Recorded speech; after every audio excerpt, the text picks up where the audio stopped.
En Afrique, il y a une chose qui est très dangereuse, je crois que c'est le plus dangereux, c'est de rouler la nuit. Parce que le jour, c'est déjà compliqué, la nuit, c'est pratiquement suicidaire. Dès qu'il faisait nuit, n'importe où j'étais, je m'arrêtais.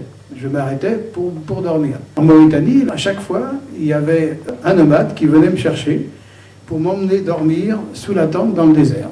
Parce que là-bas, en Mauritanie, on ne laisse jamais un étranger, quel qu'il soit, dormir dehors. On veut le protéger et on l'emmène dormir sous sa tente. C'est l'hospitalité des nomades qui est comme ça. Moi, je trouve que c'est très bien, parce que je n'avais pas besoin de chercher de chambre d'hôtel. De toute façon, j'aurais du mal à en trouver. Tu seras en sécurité, je vais te donner à manger et tu pourras dormir. Et bien, ça n'a pas manqué. Cette fois-ci, c'était Mohamed. Il avait 65 ans, il continuait à travailler, il ne se posait pas de questions pour sa retraite. Il avait une jeune femme qui était beaucoup plus jeune que lui, et il continuait à lui faire des enfants. Vous voyez d'ailleurs, le dernier était là. C'était un ancien capitaine de l'armée française. Il était très bavard, il parlait beaucoup. Moi, j'étais fatigué. Après avoir mangé, je me suis allongé sur le lit de fortune. Au-dessus de moi, il y avait le ciel, les étoiles. J'ai fini par m'endormir.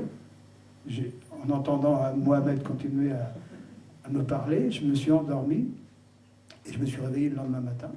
Mohamed était parti travailler, j'ai repris ma deux chevaux et je suis parti. J'ai continué mon voyage vers le Mali puisque